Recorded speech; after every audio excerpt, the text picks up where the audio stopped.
What's the toughest place to play in college football?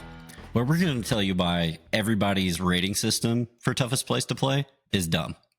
So tonight, that's what we're talking about. We're talking about Georgia's recruiting. Kirby Smart is on an absolute heater, and we're going to dive into who we think has the easiest path to the playoffs. Welcome to the Nitro Show. I'm Burl.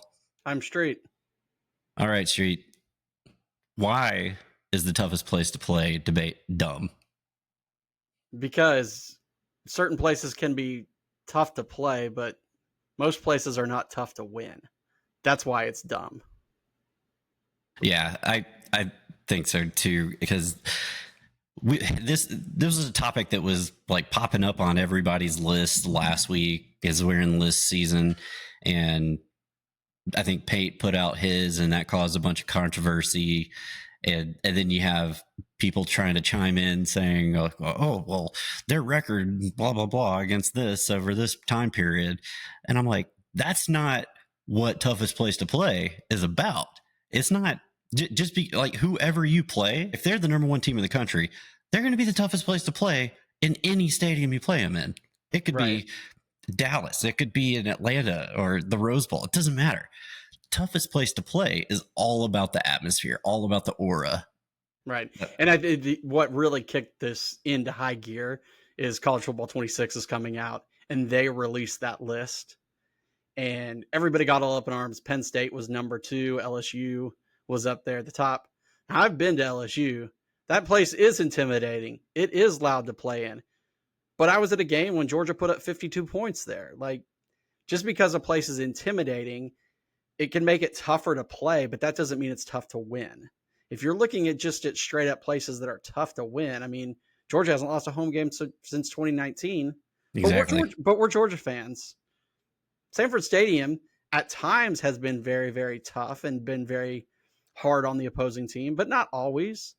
There are examples, especially in recent years, it's gotten better. I mean, the Arkansas game in 2021, the Tennessee game in 2022 were two examples where, the crowd was worked up to in a frenzy, and it made a difference. The opposing teams were false starting and stuff all over the place. But to stay consistent, it really depends on, how the stadium is constructed, right? So when Pate was saying that Tennessee was the toughest place to play, I agree with that. That stadium is loud as hell because it's a metal box that's completely closed up. And when those fans are in it, you can't hear anything. It's so loud. Right. And I've been to Auburn. Auburn is a really tough place to play. But both of those schools, Knoxville and Auburn, Georgia has dominated at those places in the last 25 years. Georgia's 9-3 in Knoxville since 2000, and they're 8-4 at Auburn since 2000. So, I mean, if we were having this toughest place to play debate during the mid 90s, early 2000s, I would have said Jacksonville. Right. So it is kind of a stupid conversation, right? It doesn't really make sense. Your best teams, of course, are going to be considered tougher places to play. The real question is, where is it tougher to win, right? And that changes year to year. Yeah, exactly. For a smaller school, going to a school like Alabama to play a game, or you go play Texas A&M, it's tough to play there because there's 105,000 people in the stadium. Like, that's just sheer numbers. Some stadiums are bigger, some stadiums are smaller. To me, you're right. I think it's a pretty stupid debate. Yeah, because I would actually throw South Carolina higher up on my list. If you've ever been to a game at Williams-Brice, it can get loud, but it's also maybe I'm just talking myself out of this too, because when we were there one time, Georgia fans took it over and was making so much noise because they have metal seat backs and you could just pound on them really loud. So I don't know. That one could go either way. Just another silly debate that's part of the silly, what I like to call list season that we're currently in, because it's dead time. They're not in practice yet. And it's either talk about NIL deals or talk about, silly lists. So, yep. And just because it's dumb doesn't mean we're not going to partake. Very true. Very true. All right. moving on, our next topic tonight is something that is very tangible. Georgia recruiting and Kirby Smart, they're on an absolute heater right now. I don't know if I've ever seen a team go on this type of row of commitments. Georgia picked up 10 commitments in 9 days Insane. last week into early this week. And the joke a couple of months ago was Georgia's really struggling in this new NIL structure. No, Kirby Smart is going to struggle in this NIL era. Yeah. Someone told him. I think so. Or as Josh Pate talked about this week, with revenue sharing coming and everything, maybe traditional recruiting is making a comeback. Guys are understanding that there are limits on how much money they can get, and it's not the free open market that it was. So maybe development and getting locked into deals in a place where you're going to get paid well, but also get developed and get exposure means a little bit more. And so you're seeing the teams like Georgia, you're seeing some of the national names. USC has done really well in recruiting. Alabama is on a heater as well. You're starting to see these schools who are get back to preaching development of players. Maybe it's making a comeback. Maybe just throwing money at kids, at least for the high school recruiting piece. It's making come back to its roots. It's getting back to let's develop players. Let's go to a place that is best for the athlete, not so much just what money I can get. Yeah, and just like the stock market, everything reverts to the mean, you know. So we had this giant swing over to NIL, who's going to, pay the most, but now it's like, okay, that's not really working out the best for those players, like that short-term game. When you're thinking long-term, it's the NFL. Like that's where you're really going to make money. And if you play football and have a football career. Yeah. And so today is July 1st. Today is the first day that revenue sharing payments are hitting bank statements.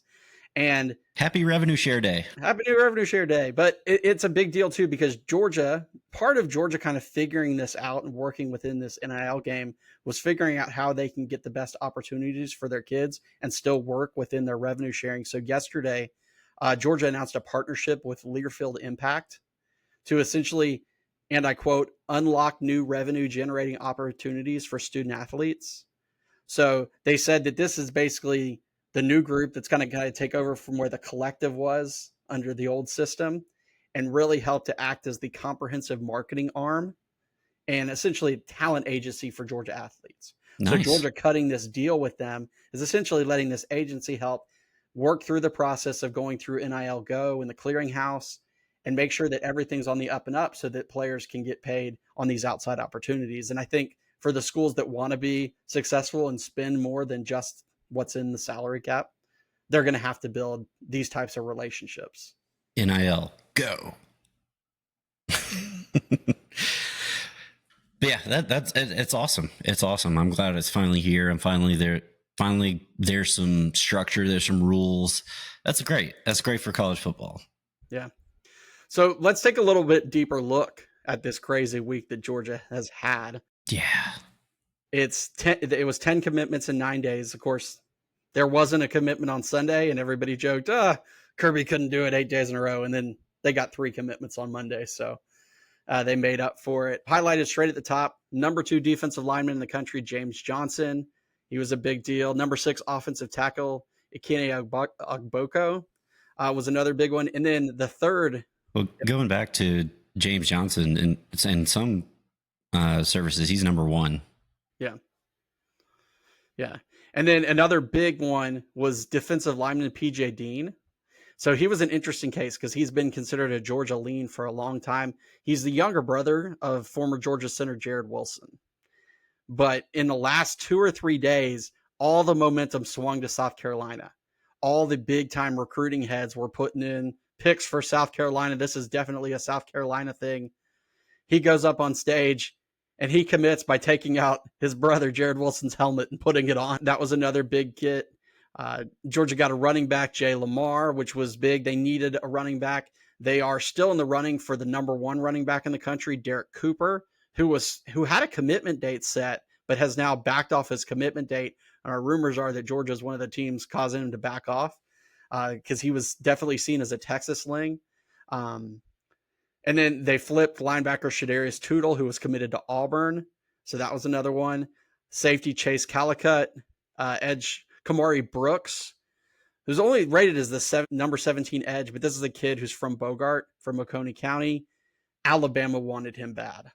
He was one that Alabama came hard after in Georgia's backyard. So another trend that you're noticing with Georgia this year is Georgia in recent years had kind of gone national with its recruiting, not so much heavy in the state of Georgia. In this class, they've kind of come back to the state of Georgia, getting some of the higher guys out of the state of Georgia, which maybe that's a result of NIL because some of those bigger national guys are commanding more money to go away from home. So focusing back on the in-state talent seems to be working. A couple other pickups, Preston Carey from IMG, and then wide receiver Craig Dandridge. And this is a guy who right now is like in the 200s in recruiting and is like, he's like a 3-star, but everybody's predicting that he's going to rise. Some say he's got a potential to be a 5-star when it's all said and done. I think he had like 1,400 yards receiving last year, like crazy numbers. He's a big kid. They just said that he had been hurt before and kind of wasn't on a lot of people's radar. So he's one that could rise up the board. And then they got their second commitment in the 2027 class, 4-star corner Dante Wright. So yeah, I think it's great that they're focusing on Georgia talent again, because you could field a team with just players from Georgia and be really, really good. So I love what Kirby's doing. I mean, this is nothing new really for him. I think it's just more surprising this year just because of all the I guess expectations that NIL was just going to completely level the playing field, which it's actually not. Because if you look at the current recruiting rankings right now, I mean, it's the usual suspects: Texas, Georgia, Bama, Oregon, Ohio State, Michigan. I mean, doesn't get much more blue blood than that, outside of Oregon. Right. Georgia's sitting there at number 2 right now in both the major rankings, Rivals on 3, which merged today in 24/7. And they are right in the thick of things for at least 3 more 5-stars. Tight end Caden Prothrow, who's definitely seen as a Georgia lean at this point. We've talked about Tyler Atkinson, my number 1 priority in this class. And then, as I mentioned before, running back Derek Cooper. So there's a few other guys they're in on too. So Georgia has a potential to close with the number 1 class. There is another school that definitely is not there right now in the rankings, but could be there at the end, and that's Alabama. People doubted Caleb DeBoer coming in. They were like, there's no way he can keep up the recruiting level of Saban. And Alabama was kind of just waiting back. But as much as Georgia's been on a heater, Alabama, I think, has 8 commitments in the last month. Yeah, I mean, they're number 3 right now. They got 21 total commits, 3 5-stars, 4 stars. I mean, yeah, that's a hell of a class for someone who people thought was not going to be able to keep up the recruiting. Yeah, and they picked up 2 of those 5-stars in the last week. So that was Xavier Griffin, who's from Georgia, previously committed to USC. Rumor is that he just wanted to stay away from Georgia, even though people thought when he decommitted from USC that Georgia might jump in there, but they weren't even a finalist. Wonder why that. I don't know. It could be, there's some kids that just want to get out of the state of Georgia. Yeah, I can see that. Georgia's the big program here, and they just want to go. They want to go somewhere else, and that's fine. Not everybody's. Some kids live in Georgia or Georgia Tech fans growing up, or they're from Columbus, or they're Auburn fans, or whatever. The other 5-star that Bama picked up this week was running back Xavier Crowell. Another running back named Crowell that Georgia was in on too. He had taken a couple official visits to Georgia, and Georgia was a finalist on him, but he ultimately is going to Bama. So, what's interesting? So looking at these rankings, they now have a column for average NIL, and this is really surprising. Texas 201K, Georgia 156K, Alabama 213K, Oregon 218K, Ohio State only 166. Interesting. Yeah. And one of the guys who committed to Georgia this week, I think it was Calicut, they were doing an interview with him afterwards, and he was quoted as saying that he definitely left money on the table coming to Georgia. But he said that I think it was Calicut, whoever it was, they said that that's where they felt comfortable and they knew they were going to get developed and the money will come later. And that's true. That's what we've heard. We've heard that Georgia has stuck to their guns. The pitch has not been about money. The pitch has continued to be what Kirby said. It's guys who want to play and guys who want to get developed.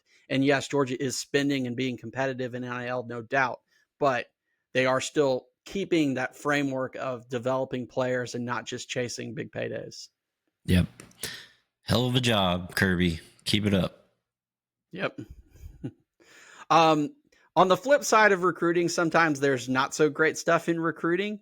There were a couple of Georgia legacy players out there that I thought it would be cool if Georgia was able to pick them up. And, you know, a couple years ago, we missed on Justice Haynes, which seemed like a lock to Georgia, and he went to Alabama, and now he's at Michigan. But there were two Georgia legacies in this class that Georgia was chasing after that they missed out on. One was Thomas Davis Jr. Now, he's been a longtime Notre Dame commit and kind of opened it up, and there were rumors that Georgia was trying to get him on campus and get back into it. He shut down his commitment or his recruitment the other day. He's staying committed to Notre Dame. Good for him. The other one was Kedrick Golston II, obviously son of Kedrick Golston, who was here in the mid-2000s. I think Georgia just had priority on other D linemen, considering that they've had, 5 defensive linemen commit in the last couple of weeks. I just think he was lower on their list, so he ended up committing to Tennessee. Always sucks to see him going to a rival school, but you know, just a couple of couple legacies we missed out on. But like I said, Georgia did pick up PJ Dean this week, younger brother Jared Wilson. So yeah, I think it's okay. The thing that sticks out to me is that we're getting old. I know. It's kids of guys that we saw play, right? Yeah. When we were in school. Oh man.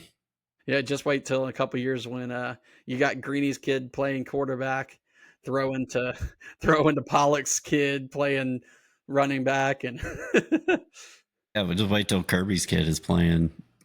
The recruiting rankings are lining up pretty well for Georgia, and it sucks to say, but Bama's not going anywhere, and we know Texas is going to be there. I think Texas is going to be there to stay in this new world of NIL. And they have a great program. Yeah. And I think you're going to see, these other ones that are willing to spend money.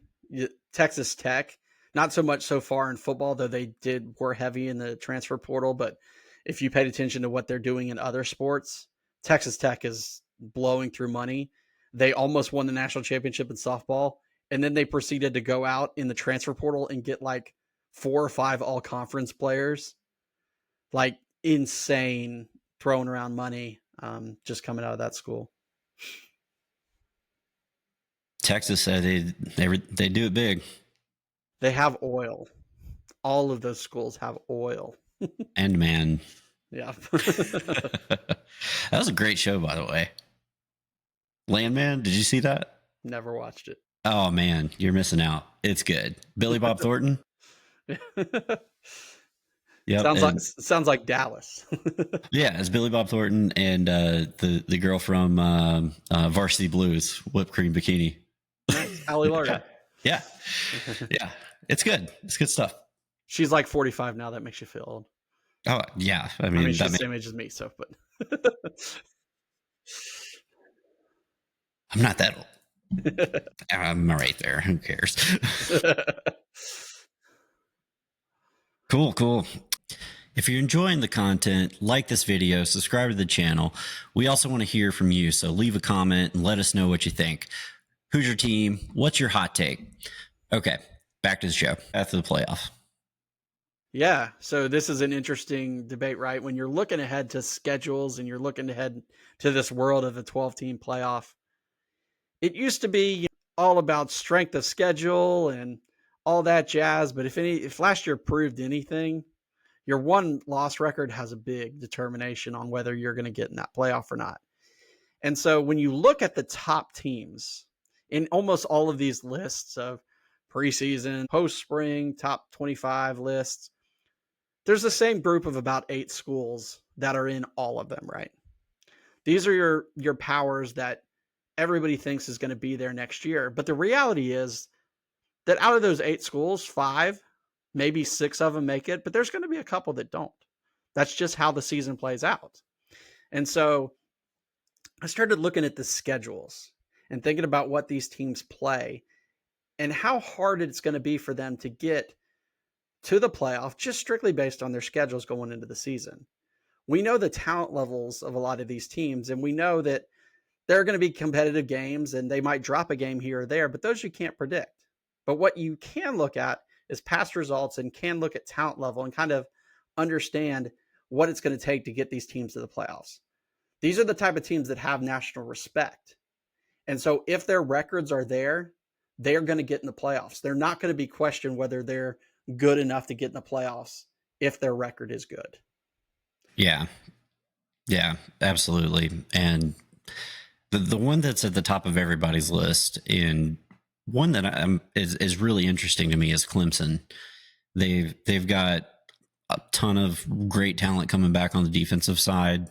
Some are touting their defensive line as being the best in the country going into this year, which may or may not be true. And Cade Klubnik is back for another year. We know how good he is, and he's probably going to be contending for the Heisman if they have the season that they're expecting to have. So they'll be an interesting team to watch throughout the year. Yeah. And they've got some tough games. Well, I think for Clemson, it all comes down to week 1, which is weird to say that, right? They host LSU in week 1. Okay. Lots of people think LSU is going to be strong this year, particularly because they have Garrett Nussmeier coming back. That is Clemson's toughest game on their schedule.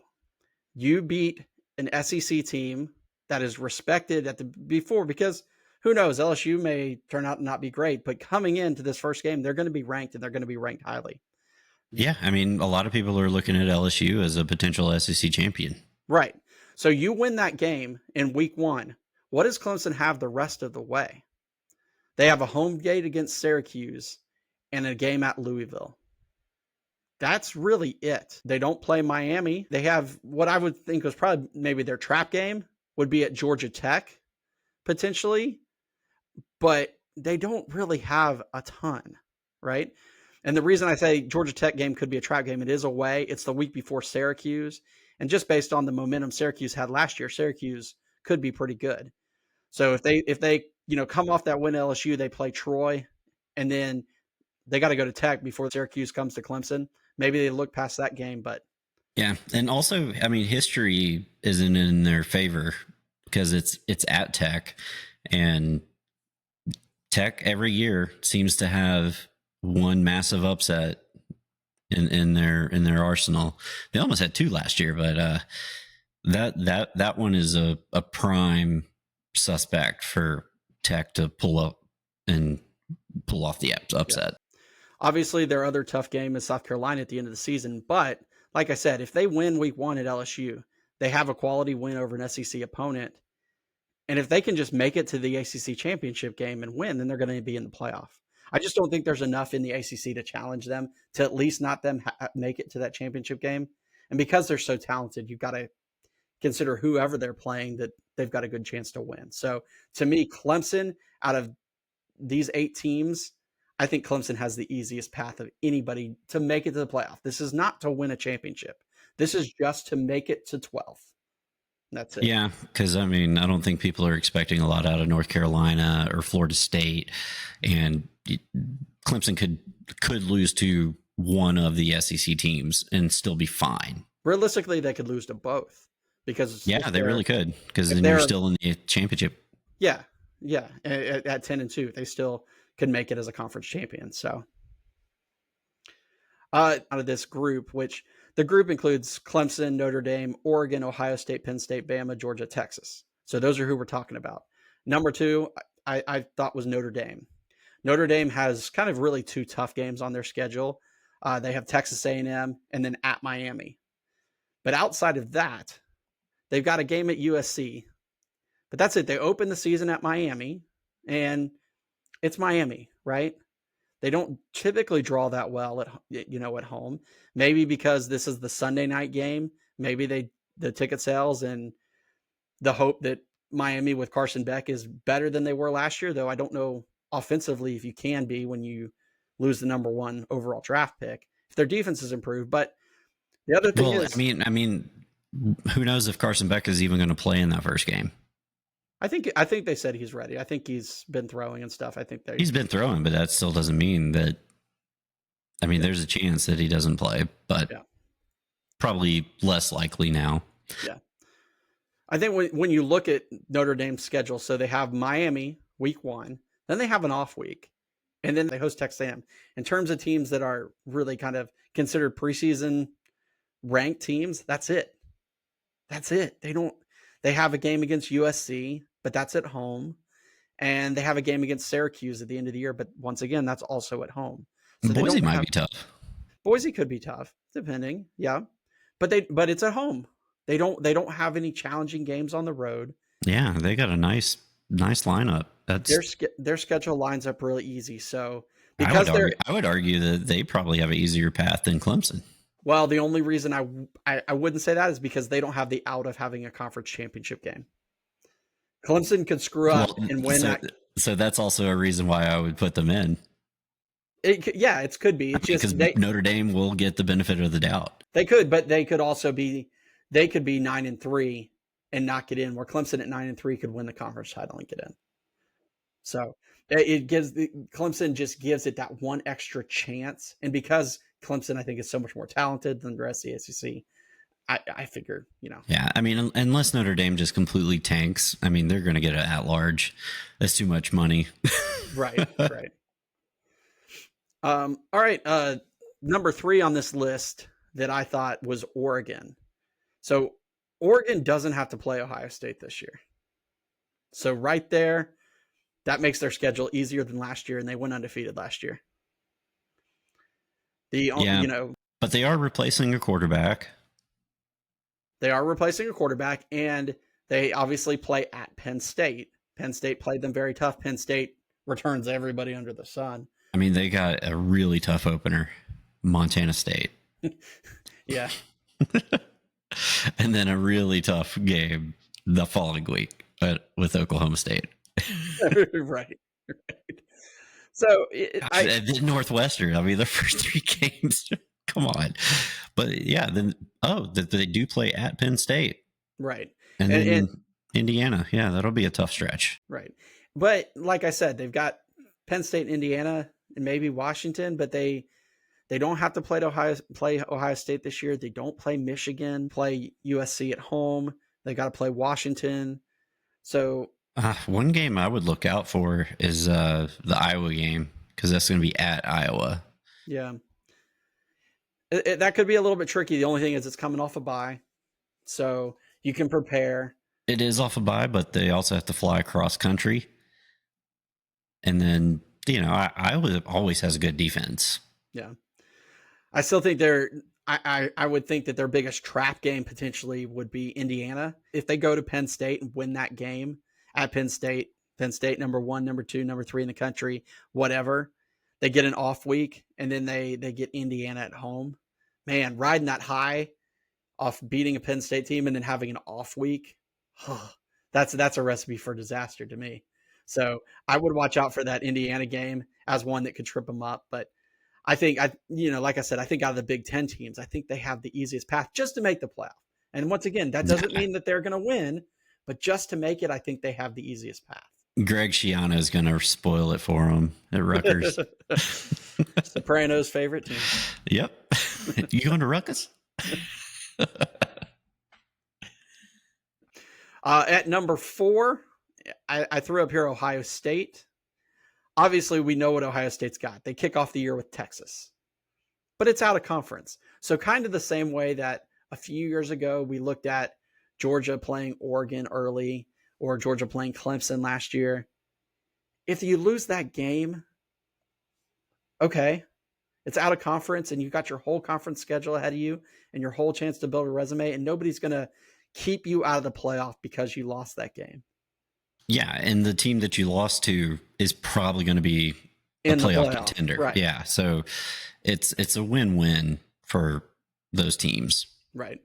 So they do have two really tough games in season as well. They get Penn State at home this year, and they've owned Penn State.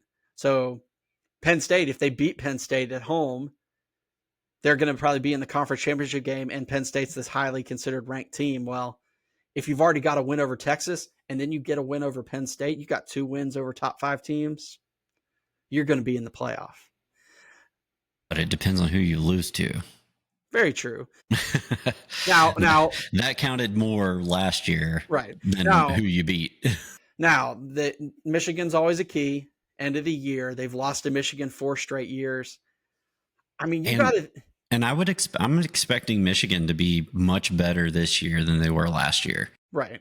Just like we said before, like if they have any semblance of a passing game, they're going to be tough. Yeah. So Ohio State is where on this list, not so much because of the ease of the games, but because I think they're strong enough to win at least a couple of those. And because their schedule is strong with those games, they get a couple of those wins. They're going to make the playoffs. Well, there's one game that you haven't talked about that I think is probably the most, Danger Will Robinson game on the schedule, and that's at Illinois. Yeah. Illinois. Yeah. I put it down here as kind of a trap game, right? Mm-hmm. Illinois is one of those teams that has gotten better and better, and they're expected to be a challenger in the Big Ten this year. They come off that bowl game win against South Carolina. They've got a returning quarterback in Luke Altmaier. They're going to be good. So yeah, Illinois is a trap game for them for sure. Where does that fall in their schedule? It's right before Wisconsin. Yeah, so it falls after Minnesota and before Wisconsin. So kind of a little bit of a lull in their difficulty in their schedule. But yeah, that's one that they should probably watch out for. Up next, after that, I had Penn State. Obviously, their key game in their season is Oregon, because Ohio State's owned them. They made the playoff last year and they lost to Ohio State. They made the playoff last year and they lost to Oregon. Well, if something happens and those are the only 2 losses on their schedule again this year, they're probably going to be back in the playoff because they were last year, right? With those 2 losses. Yeah. The only thing is they also have to play Indiana, and who knows if last year was a aberration or if they're actually going to be good again this year. I don't know right at this moment, but I'm sure we'll figure it out and give you our take on it at some point. But let's say that they're as good as they were last year. That's going to be a tough game, especially as it's coming after the Ohio State game. Right. And if by God, some way they beat Ohio State, finally, they get over the hump, man, that Indiana game is going to be prime there for a letdown. Yeah. It's on the road. Nebraska might be better this year too. It could be. I mean, yeah. So of course, but we don't know that yet, right? We just know what we have going in. So that's why, like I said, I'm looking at based on what we know about these teams, not based on development. They definitely have a tougher road. I mean, they've got a few really big games that are in conference compared to, what we've looked at from the rest of the teams where they have a lot of big games out of conference. Yeah. So that's the three Big Ten schools. I had them after the ACC and the independent school, had the 3 Big Tens. And then once again, out of that group 8, next comes the 3 SEC schools. The Big Ten can say all they want that the SEC doesn't have 9 conference games and whatever. It doesn't matter. The grind of the SEC is tougher week in and week out. So number 6, I think in terms of paths to the playoffs, I think it's Alabama. I think for them, the key game on their schedule this year is LSU, because LSU is a team that's rising, that has a experienced quarterback. Some people would say that the Georgia game is key, but Alabama won the Georgia game last year and missed the playoff, but then they lost to Oklahoma, and they lost to Vanderbilt. I don't count on Alabama losing to Oklahoma or Vanderbilt this year, especially not with both those games coming at home. Let's say they flip the Georgia game, they lose the Georgia game. As long as they beat LSU and don't have a letdown against South Carolina. They're back in the playoff, even if they are not in the SEC championship game. If they somehow, and that's dropping 2 of those games. They're out of conference games. It's Wisconsin and Florida State. Florida State coming off a disaster. I don't think they're going to be ready to compete with Bama week 1. And we saw what happened when Bama went to Wisconsin last year. Well, Wisconsin comes to Bama this year. Yeah. So to me, Alabama has an easy path to 10-2 and 10-2 with Bama, because Bama almost got in the playoff last year at 9-3 with losses to Vanderbilt and Oklahoma on their list. Bama at 10-2 is in the playoffs. So, yeah, they definitely got lucky with how the teams have worked out in this schedule, with Florida State being a disaster last year. If it was Florida State at medium strength, we'll say, then that could be a totally different outcome that we're looking at.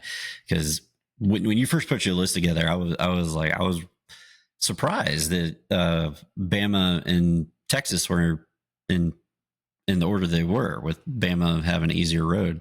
Because my initial thought was thinking about last year. Texas had a cake schedule. They only played 2 ranked teams. And we saw how that went. And this year, essentially, the schedules flip with home and whatnot. But yeah, their schedule looks a little tougher now when you throw it against Bama's. Right. So, like I said, as long as Bama doesn't have stupid losses like they did last year, they're in the playoffs. After them, well, that stretch of Tennessee, South Carolina, LSU, Oklahoma, that could be tough. But at this point, without knowing what the teams really are, it looks very winnable for them. But Tennessee and Oklahoma are at home this year. That's the difference. Last year, those were games on the road, and they lost both those games. They get them at home. So to me, that screams Bama plays better at home, right? Oh yeah, for sure. So to me, that makes those games. Those were losses on their schedule last year. There's, but you get them back at home. It just makes it a little easier. I just feel like Ty Simpson's going to be a better fit for Kalen DeBoer's offense, and with him being there 3 years, 5-star recruit. I think he's going to play within his system, right? Yeah. Milroe kind of, ran it, and Brett Favre did a little bit, and sometimes that worked out great whenever he played Georgia, but sometimes it looked horrible when he played Tennessee. They have talent. I mean, they got talent all over the field. They've got such a good line. They've got great receivers. They've got talent in the backfield. They're going to put up points. Yep, Bama's not going away. So after Bama, next I put Georgia. Georgia's path to the college football playoff, everybody's like, oh, well, we don't have Clemson on the schedule, and those tough games are at home. Should be easier. I don't know. Number one, we don't have a returning quarterback. Number two, the talent just hasn't been, it's not as what it was in recent years, right? It's a lot more unknowns. So, and there's a couple of teams on our schedule that are getting better, Florida in particular. I think the key for Georgia making the playoffs, it all revolves on Alabama. Late in September, you win that game, you're going to ride the high of that for the whole season. Yeah. It's going to give the team confidence. Plus, we got to play at Auburn at night. Right. And Tennessee. You got to play at Tennessee too. So I think it's a bad draw. Tennessee's early in the season. It's 3:30. It's not a night kick. But that's Tennessee before an off week before Bama. And got 2 joke games the first 2 weeks in the season. Your first real game against real competition is at Tennessee. Gunnar Stockton's first true road SEC start at Tennessee. It's going to be a tough one. So the Tennessee game is real tough. And if they're looking ahead to Bama. What's going to give him more nerves? His first road game at Tennessee or his first start being in the Sugar Bowl? The Sugar Bowl is interesting because it got delayed a day, right? Crowd was a little bit less. It's a little more subdued because everybody was kind of melancholy about the scene. Yeah, but a lot more pressure. Yeah, maybe. So it'll be interesting. But like I said, I think, Georgia's schedule is tough this year. Whether everybody talked about last year and this year getting those games at home, but Florida is getting better. Tennessee is a road game. Auburn is improved, and it's a road game. So you got to win that Bama game. I think the Bama game, if Georgia wins that Bama game, you can afford to lose 2 games and still make the playoffs, right? But we don't have a Clemson out of conference game this year to hook to say, hey, we've got this awesome out of conference game. We don't have that this year because originally we were supposed to have UCLA to open the season, and that got canceled. Yeah. Well, I mean, still having Georgia Tech on the schedule. I mean, that's a scary game to me. Just at the time it falls, I'm just glad it's not in Athens this year, because that's always where we tend to lose to Tech. Right. And then the last team in this group is Texas. And the reason I put Texas last was because whereas for Ohio State to open up with that game against Texas, and then their conference schedule is not as tough. Texas, that they go up and lose that game at Ohio State, they've got to play at Georgia. They've got to play at Florida. Oklahoma is probably going to be better, and it's a rivalry game. So Texas had it all set up last year. They got all their hard games were at home. They had Kentucky. Right. they had this nice soft schedule last year set up nicely for them. It's not that way this year. Not so much this year. Right. So, they've got to play Oklahoma, which is always tough. They got to play at Florida. They got to play at Ohio State, and they've got to play at Georgia. So for them, I could see a scenario where Texas comes in, they've lost one conference game, and let's say they lose to Ohio State. They're facing Georgia at home in November for a chance to make the playoff. Yeah. Because if they've lost to Ohio State and they lose to Georgia and they've lost to somebody else along the way, what signature wins do they have? They don't have them. Yeah. So for me, that's why out of this group of 8 teams that are the common ones up there, I think Texas has the toughest path to the playoff. It could be like last year, where their best win was Vanderbilt for a while. Right. And once again, that doesn't mean that I think Texas is not going to make the playoff or they're the 8th ranked team. This is not a ranking. This is their ease of path to the playoff. And I think Texas has the toughest schedule to navigate with what they've got. Yeah. They got to watch out for that Vanderbilt game. I'm telling you. I mean, it was close last year. It was. Pavia's going to be better. Yeah. So that's it. That's the teams, that group of 8. Obviously, it goes ACC, Independent, Big Ten, SEC. I still think the SEC is the toughest path just to make the college football playoff. I don't think you're going to see all 8 of these teams in the playoff. So, but you might see 6 of them. So somehow 2 of these teams are going to navigate the schedule and not make the playoffs.